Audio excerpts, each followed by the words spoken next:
ছবির পিছনে লুকিয়ে থাকে কিছু মুহূর্ত আর কিছু রহস্য যা কখনোই প্রকাশিত হওয়ার কথা ছিল না। একদিন এক কাপল ছবি তুলছিল, কিন্তু ছবিতে ধরা পড়লো এমন কিছু যা তাদের জীবনের দুঃস্বপ্নে পরিণত হলো। এমনকি তার বন্ধুরা একে একে মারা যেতে লাগলো। তারা যতই পালাতে চায়, অতীতের একটি ছায়া ততই তাদের দিকে এগিয়ে আসে। একটি ক্যামেরা, কিছু ছবি আর এক ভয়ঙ্কর অতীতের মুখোমুখি হতে বাধ্য হয় তারা। এটি শুধু একটি হরর ফিল্ম নয়, এটি একটি অভিশপ্ত স্মৃতি যার ফ্ল্যাশ কখনো নিবে না। আজকে আমরা এক্সপ্লেন করব শাটার, একটি থাই হরর মাস্টারপিস যার প্রতিটি ক্লিকের পেছনে লুকিয়ে আছে মৃত্যু, প্রতিশোধ আর গোপন সত্য। তাহলে চলুন শুরু করা যাক আজকের এই মুভি এক্সপ্লেন। বহুদিন পর টুনের কলেজের বন্ধুদের সঙ্গে পুনর্মিলন হয়েছে। তার সঙ্গে রয়েছে তার প্রেমিকা জেন। টুন একজন পেশাদার ফটোগ্রাফার আর জেন ফটোগ্রাফি শিখছে। শিগগিরই তাদের বিয়ে হতে চলেছে। পুনর্মিলনে এ নিয়েই কথাবার্তা চলছে। অনেকদিন পর বন্ধুদের সঙ্গে দেখা হওয়ায় তারা মিলে একটি ছোটখাটো উৎসবের আয়োজন করে। চলছে প্রচুর খাওয়া দাওয়া আর প্রচুর পানীয়। নির্দিষ্ট সময়ে পার্টি শেষ হলে টুন আর জেন বাড়ি ফেরার জন্য তৈরি হয়। তারা তাদের নিজস্ব গাড়িতে বাড়ি ফিরছে আর ড্রাইভিং সিটে আছে জেন। হঠাৎ একটি দুর্ঘটনা ঘটে। টুন ও জেন নিজেদের মধ্যে কথা বলছিল, আর তখনই সামনে হঠাৎ একটি মেয়ে চলে আসে। জেন নিজেকে সামলাতে না পেরে তাকে ধাক্কা মারে। তাদের গাড়িটিও নিয়ন্ত্রণ হারিয়ে একটি সাইনবোর্ডে গিয়ে ধাক্কা খায়। কিছুক্ষণের জন্য তারা বুঝতে পারে না কি ঘটে গেল। টুন জেনকে জিজ্ঞেস করে সে ঠিক আছে কিনা। জেন হালকাভাবে মাথা নেড়ে সে মেয়েটির দিকে তাকায়। রাস্তার কোণে সে পড়ে আছে, চারপাশে রক্ত ছড়িয়ে। সে কি মারা গেছে?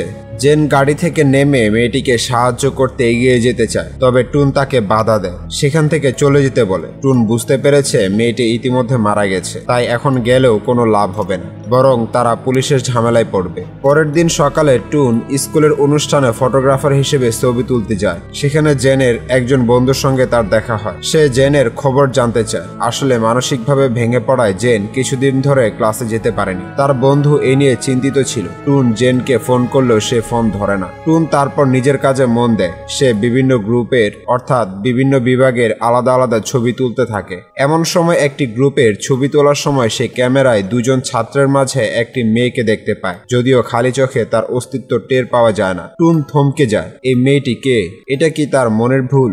শেষ পর্যন্ত নিজেকে সামলে সে মনে করে এটা ভুল এবং আবার কাজে ফিরে যায়। বাড়ি ফিরে টুন সেই ছবিগুলো ডেভেলপ করতে ব্যস্ত হয়ে পড়ে। জেন এলে টুন তাকে জিজ্ঞাসা করে সে কেন ফোন রিসিভ করেনি। জেন কোনো উত্তর দেয় না। আগের রাতের ঘটনা এখনো তার মাথায় ঘুরছে। সে মানসিকভাবে বিপর্যস্ত। অপরাধবোধ থেকে সে টুনকে জিজ্ঞেস করে একজন মেয়েকে মেরে ফেলার পরও সে কিভাবে এমন স্বাভাবিক আচরণ করছে, যেন গতরাতে কিছুই ঘটেনি। তাদের অন্তত মেয়েটির কাছে যাওয়া উচিত ছিল। টুন জানতো এটা কেবল একটি দুর্ঘটনা। তারা গেলেও তাকে বাঁচাতে পারত না। জেন সেখান থেকে চলে গেলে টুন তার বন্ধুটির কাছে ফটোগুলো প্রিন্ট করতে চায়। প্রিন্ট করার পর টুন লক্ষ্য করে প্রতিটি ছবিতে একটি সাদা দাগ রয়েছে, সম্ভবত কোনো টেকনিক্যাল সমস্যা। সে এ নিয়ে টির কাছে জিজ্ঞাসা করলে টি নেগেটিভগুলো পরীক্ষা করে। আশ্চর্যজনকভাবে নেগেটিভগুলোতেও সেই সাদা দাগ স্পষ্ট দেখা যায়। টুনের মনে সন্দেহের সঙ্গে কিছুটা ভয় জাগে। অন্যদিকে জেন বাড়ি ফিরে টুনের খোঁজ করতে গেলে ফটো ডেভেলপ রুম থেকে পানির শব্দ শুনতে পায়।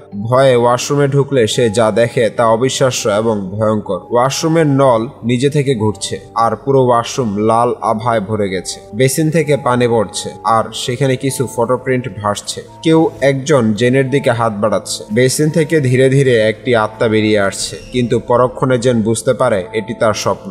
সারাদিন অবচেতন মনে যা ঘুরছিল তা স্বপ্নের মাধ্যমে প্রকাশ পায়। জেনের ক্ষেত্রেও তার ব্যতিক্রম ঘটেনি। তার মনে সেই ঘটনার প্রভাব এখনো রয়েছে। জেন টুনকে পুরো ঘটনা বলার পর সে টুনের তোলা স্কুলের ছবিগুলো দেখতে শুরু করে। ছবিগুলোতে একটি সাদা দাগ কমন ছিল, কিন্তু জেন আরো একটি জিনিস লক্ষ্য করে। একটি গ্রুপ ফটোতে একটি মেয়ের ছায়ামূর্তি রয়েছে। টুনও ছবি তোলার সময় এমন কিছু দেখেছিল, তবে জেন ভয় পাবে বলে টুন বিষয়টি এড়িয়ে যায়। পরের দিন জেন ও টুন সেই জায়গায় ফিরে যায় যেখানে তাদের গাড়ি মেয়েটিকে ধাক্কা মেরেছিল, কিন্তু সেখানে গিয়ে তারা জানতে পারে সেই দুর্ঘটনায় কেউ আহত হয়নি, শুধু একটি সাইনবোর্ড ভেঙেছিল। তাহলে মেয়েটি কোথায়? হাসপাতাল বা পুলিশ স্টেশনে তার কোনো দুর্ঘটনার রিপোর্ট নেই। এটা কি সম্ভব? যে মেয়েটিকে তারা ধাক্কা মেরেছিল তার কি হলো? তারা আরো বিভ্রান্ত হয়ে পড়ে। জেন ভাবতে থাকে স্কুলের ছবিতে যে মেয়েটির ছায়া দেখেছিল সেটা কি সে মেয়েটির আত্মা? টুন জেনকে বোঝায় এটা অসম্ভব। পরের দিন টুন টির সঙ্গে দেখা করে। ছবির ঘটনা খুলে বললে টি তার কথা বিশ্বাস করতে চায় না। টি মজা করে বলে এটা কোনো অলৌকিক ঘটনা নয়, বরং ছবিতে ডবল এক্সপোজার বা ফোকাসের সমস্যার জন্য এমন হয়েছে। জেন তখন কলেজে ফটোগ্রাফি ক্লাসে ছিল। ক্লাস শেষে সে একটি ম্যাগাজিনের দোকানে গিয়ে আত্মা সংক্রান্ত কিছু বই কিনে আনে। ইতিমধ্যে টুন ও জেনের সঙ্গে প্রতিদিন অদ্ভুত ঘটনা ঘটছে। তারা এমন কিছুর উপস্থিতি টের পাচ্ছে যা স্বাভাবিক নয়। দুর্ঘটনার পর থেকে টুনের ঘাড়ে তীব্র ব্যথা শুরু হয়। ডাক্তারের কাছে গেলে তারা ওজন মাপতে বলে। ওজন মাপার সময় নার্সের কিছুটা অদ্ভুত লাগে, কারণ ওজন অস্বাভাবিকভাবে বেশি দেখায়। দ্বিতীয়বার মাপলেও ফল একই। ঘাড়ের এক্সরে করা হলো, রিপোর্ট স্বাভাবিক আসে। ব্যথার কারণ না পাওয়ায় ডাক্তার কিছু সাধারণ ওষুধ লিখে দেয়। জেন ও টুন ম্যাগাজিনে ব্যবহৃত ছবি ও ঘটনার সত্যতা যাচাই করতে ম্যাগাজিন অফিসে যায়। এডিটর জানায় তাদের বেশিরভাগ ছবি কম্পিউটারে তৈরি এবং লিগ্যাল পারমিট আছে। জেন আরও জানতে চাইলে এডিটর তাদের মালিকের কাছে পাঠায়। মালিক একটি ছবি দেখিয়ে বলে বেশিরভাগ ছবি এডিটেড হলেও কিছু ছবি সত্য। ক্যামেরায় এমন কিছু ধরা পড়েছে যার অস্তিত্ব অনেক আগে মুছে গেছে। যারা আমাদের খুব ভালোবাসে তাদের আত্মা মৃত্যুর পরও এই পৃথিবীতে ঘুরে বেড়ায়। এগুলো হয়তো তাদের পাঠানো সংকেত, নইলে কেন একজন মৃত ব্যক্তি বারবার ফিরে আসবে? সে আত্মা কি চায় তা হয়তো ছবির মধ্যে লুকিয়ে আছে। সেখান থেকে বেরিয়ে টুন একটি ব্রাইডাল ফটোশুটে যায়, কিন্তু সেখানেও সে আত্মা তাকে ছাড়ে না। হঠাৎ শুটিং ফ্লোরে বিদ্যুৎ চলে যায় আর সে দেখে তার পিছনে একটি মৃত মেয়ে দাঁড়িয়ে আছে। এভাবে প্রতিদিন অলৌকিক ঘটনা ঘটতে থাকে, যা খালি চোখে বোঝা প্রায় অসম্ভব। সেদিন রাতে তার কলেজের বন্ধু টন তার সঙ্গে দেখা করতে আসে। টনকে মানসিকভাবে বিপর্যস্ত দেখায়। সে কিছু ছবি ও একটি মেয়ের কথা বলতে থাকে। টুন বুঝতে পারে না টন কেন এমন আচরণ করছে। টনের স্ত্রীকে ফোন করতে গেলে টন ঘরের কোণে কিছু দেখে ভয়ে পালিয়ে যায়। জেন বাড়ি ফিরে টুনের স্কুলের ছবিগুলো পরীক্ষা করে। স্কুল বিল্ডিং এর উপরের তলার একটি নির্দিষ্ট দিকে সাদা দাগ দেখে সে একটি পোলারয়েড ক্যামেরা নিয়ে টুনের সঙ্গে স্কুলে যায়। পোলারয়েড ক্যামেরা দিয়ে সে স্কুলের বিভিন্ন জায়গায় ছবি তুলতে থাকে আত্মার অস্তিত্ব বোঝার জন্য। আগের ছবির দাগ অনুযায়ী বায়োলজি ল্যাবে ছবি তুললে ক্যামেরায় সেই আত্মা ধরা পড়ে, অর্থাৎ সে এই ল্যাবেই আছে। জেন ভয়ে পালাতে গেলে হঠাৎ দেওয়াল থেকে একটি ফটো ফ্রেম পড়ে যায়। জেন দেখে ফ্রেমে একটি মেয়ের ছবি, যে আর কেউ নয়, সেই মেয়েটি যার দুর্ঘটনা হয়েছিল। এরপর জেন স্কুলের পুরনো অ্যালবাম থেকে কিছু ছবি খুঁজে পায়। সেখানে সে ওই মেয়েটির সাথে তরুণ টুনের একটি ছবিও খুঁজে পায়, অর্থাৎ এই মেয়েটির সঙ্গে টুনের পূর্বে কোনো না কোনো সম্পর্ক ছিল। এদিকে টনের মানসিক অবস্থা ভালো না থাকায় টুন তার খোঁজ নিতে আসে, আর তখনই টন বারান্দা থেকে ঝাঁপ দেয়। টুনের কিছু করার উপায় ছিল না, শুধু দাঁড়িয়ে দেখা ছাড়া। কিছুক্ষণ পর টনের মৃতদেহ হাসপাতালে নিয়ে আসা হয়। সেখানে টনের স্ত্রী এসে টুনকে জানায় শুধু টনই নয়, তাদের কলেজের বাকি দুই বন্ধুও স্বেচ্ছায় নিজেদের জীবন শেষ করেছে, তবে তার কারণ সে জানে না। এ কথা শুনে টুন ও জেন অবাক হয়ে যায়। তারা তো এ বিষয়ে কিছুই জানতো না। বাড়ি ফেরার পথে জেন টুনকে সেই ছবি দেখিয়ে মেয়েটির পরিচয় জানতে চায়। তখন টুন জেনকে সব খুলে বলতে শুরু করে, আর এর সঙ্গে ঘটনা ফিরে যায় কলেজের দিনগুলোতে। মেয়েটির নাম ছিল সুমি। সে ছিল টুনের ল্যাব পার্টনার। একেবারে নীরব একটি মেয়ে, যার কোনো বন্ধু ছিল না। সবাই তাকে উন্মাদ ভাবত, কিন্তু টুনের মনে তার প্রতি ভালোবাসা জন্মেছিল। সুমিও তাকে গভীরভাবে ভালোবাসত। ধীরে ধীরে তাদের মধ্যে সম্পর্ক গড়ে ওঠে এবং তারা একসঙ্গে থাকতে শুরু করে। যদিও তার বন্ধুদের এ বিষয়ে কোনো ধারণা ছিল না। সুমি টুনের প্রতিটি ছোটখাটো বিষয়ে খেয়াল রাখত। তা সে তার পছন্দের ক্যামেরা, জন্মদিনে উপহার দেওয়া হোক বা বন্ধুদের সামনে নিজেকে সংযত রাখা। কিন্তু এক পর্যায়ে টুন বন্ধুদের সামনে তাকে প্রেমিকা হিসেবে পরিচয় দিতে অস্বস্তি বোধ করত। ফলে এটি তাদের সম্পর্কে বড় বাধা হয়ে দাঁড়ায়। টুন তাকে ছেড়ে দিতে চাইলে সুমি এই আঘাত সহ্য করতে না পেরে বারবার নিজেকে শেষ করতে চায়। এই ঝামেলা থেকে বাঁচতে টুন তার বন্ধুদের সাহায্য নেয়, কিন্তু এরপর থেকে সে সুমিকে আর কখনো দেখেনি। সব শুনে জেন এখনো বুঝতে পারে না কেন সেই মেয়েটির আত্মা তাদের পিছু নিয়েছে, কেন সে তার বাকি বন্ধুদের হত্যা করছে।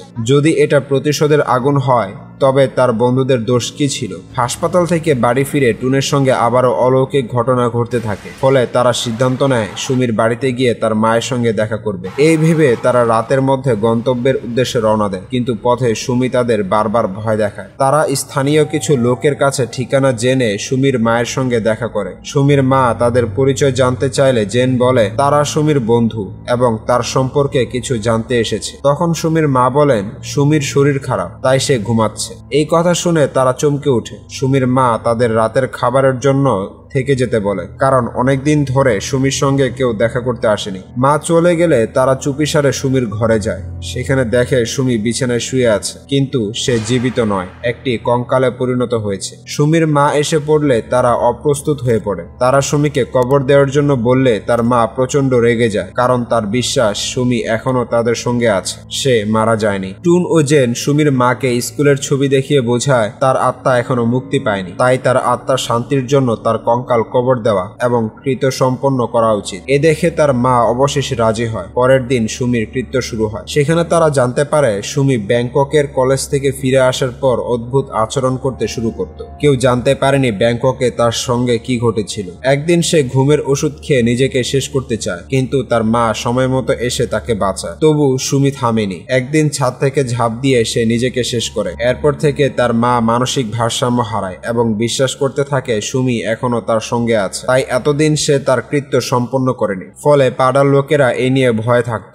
এমনকি তার সঙ্গে যোগাযোগ বন্ধ করে দেয়। এ সময় টুন আবার সুমির আত্মার উপস্থিতি টের পায়, ভয় পেয়ে যায়, তবে জেনের উপস্থিতিতে নিজেকে সামলে নেয়। কৃত্য সম্পন্ন হওয়ার পর সেদিন রাতে তারা বাড়িতে না ফিরে একটি হোটেলে উঠে। চিন্তায় তাদের ঘুম আসছিল না। জেন জিজ্ঞেস করে, তুমি কি সত্যি সুমিকে ভালোবাসতে? টুন বলে সে অনেকটা চেষ্টা করেছিল তাকে ভালোবাসা, কিন্তু পারেনি। তবে সুমি তাকে অত্যন্ত ভালোবাসত, প্রায় পাগলামির পর্যায়ে। হয়তো সে কখনো সুমিকে তার প্রাপ্য সম্মান দেয়নি। এত কিছুর পরও জেনের মনে হচ্ছিল টুন এখনো কিছু লুকাচ্ছে। রাত তখন প্রায় 3টে। হঠাৎ টুনের ঘুম ভেঙে যায়। উঠে দেখে তার পায়ের কাছে সুমির আত্মা বসে আছে, ধীরে ধীরে তার দিকে এগিয়ে আসছে।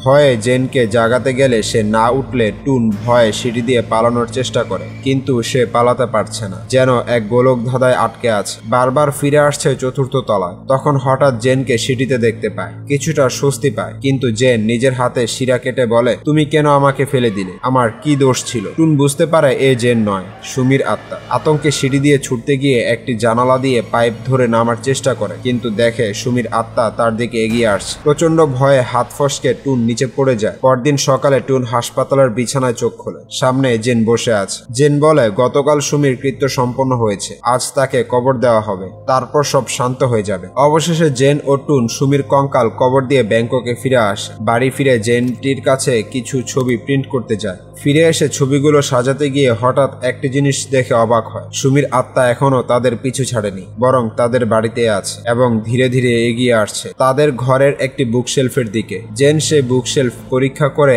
একটি রিল পায়। সেটা দেখে জেন বুঝতে পারে টুন তাকে পুরোপুরি সত্য বলেনি। আসলে সেদিন টুনের বন্ধুরা সুমিকে তার জীবন থেকে সরিয়ে দিয়েছিল ঠিকই, কিন্তু তার আগে তারা স্কুলের ল্যাবে গিয়ে শারীরিক ও মানসিক নির্যাতন করেছিল, আর এই সবের সাক্ষী ছিল টুন নিজে। সে সুমিকে বাঁচানোর কোনো চেষ্টা করেনি, বরং সে সুমির সে অবস্থার কিছু ছবি তুলে রেখেছিল, যাতে সে তাকে আর ব্ল্যাকমেল করতে না পারে। সে ছবি এতদিন বুকশেলফে লুকিয়েছিল। জেনের কাছে এখন সব পরিষ্কার, টুন মোটেও নির্দোষ নয়। সে বুঝতে পারে এই কারণেই সুমির আত্মা তার সব বন্ধুকে ঠিক সেইভাবে শেষ করেছে, যেভাবে সে নিজেকে শেষ করেছিল। টুন জেনের কাছে বারবার ক্ষমা চায়, কিন্তু জেন তাকে ক্ষমা করতে পারে না। টুনকে ছেড়ে সে নিজের বাড়ি চলে যায়। এরপর টুন বিরক্ত হয়ে তার পোলারয়েড ক্যামেরা নিয়ে বাড়ির চারপাশে ছবি তুলতে থাকে, সুমির আত্মা কোথায় আছে তা বোঝার জন্য, কিন্তু তাতেও কোনো লাভ হয় না। ক্যামেরায় তার ছবি ধরা পড়ে না। রাগে টুন ক্যামেরা ছুঁড়ে ফেলে, আর তখন অসাবধানতায় একটি ছবি ক্যাপচার হয়। ছবিটি দেখতে টুনের শরীর ভয়ে ঠান্ডা হয়ে যায়, কারণ সুমির আত্মা আর কোথাও নয়, তার ঘাড়ের উপর বসে আছে। এই কারণে দুর্ঘটনার পর থেকে সে ঘাড়ে তীব্র ব্যথা অনুভব করছিল। ডাক্তারের কাছে ওজন মাপার সময় তার ওজন দ্বিগুণ দেখিয়েছিল। ধীরে ধীরে সব রহস্য তার সামনে খুলে যায়। এমন সময় সুমির আত্মা টুনের চোখ চেপে ধরে। সে নিজেকে সামলাতে না পেরে বিল্ডিং থেকে নিচে পড়ে যায়, কিন্তু মৃত্যু এখনো তার কপালে আসেনি। টুন হাসপাতালে ভর্তি হয়। সে তার সব স্মৃতি হারিয়ে ফেলেছে। জেন খবর পেয়ে তার খোঁজ নিতে আসে এবং দেখে তার অবস্থা অত্যন্ত শোচনীয়। এরই মধ্যে দরজায় কাচের প্রতিফলনে দেখা যায় সুমি তার ঘাড়ের উপর বসে আছে। সুমির টুনের প্রতি ভালোবাসা এতটাই গভীর ছিল যে মৃত্যুর পরও সে তাকে ছেড়ে যায়নি। তো বন্ধুরা, এই ছিল শাটার, একটা এমন গল্প যা আমাদের শিখিয়ে দেয় অতীত থেকে পালানো সহজ না, যা চোখে দেখা যায় না সেটাও কখনো কখনো সবচেয়ে ভয়ঙ্কর হয়ে ওঠে। আপনাদের যদি ভিডিওটি ভালো লেগে থাকে তাহলে লাইক, শেয়ার আর সাবস্ক্রাইব করতে ভুলবেন না। কমেন্টে জানাতে পারেন কোন মুভি এক্সপ্লেনেশন দেখতে চান পরবর্তীবার। সতর্ক থাকুন, আর পরবর্তী গল্পে আমরা আবারও নিয়ে আসবো আরো ভয়ঙ্কর রহস্য আর অদ্ভুত অভিজ্ঞতা। তখন পর্যন্ত ভালো থাকুন, নিরাপদ থাকুন, আর ভয়কে সম্মুখীন করুন সাহস নিয়ে। ধন্যবাদ সবাইকে, দেখা হবে পরের ভিডিওতে।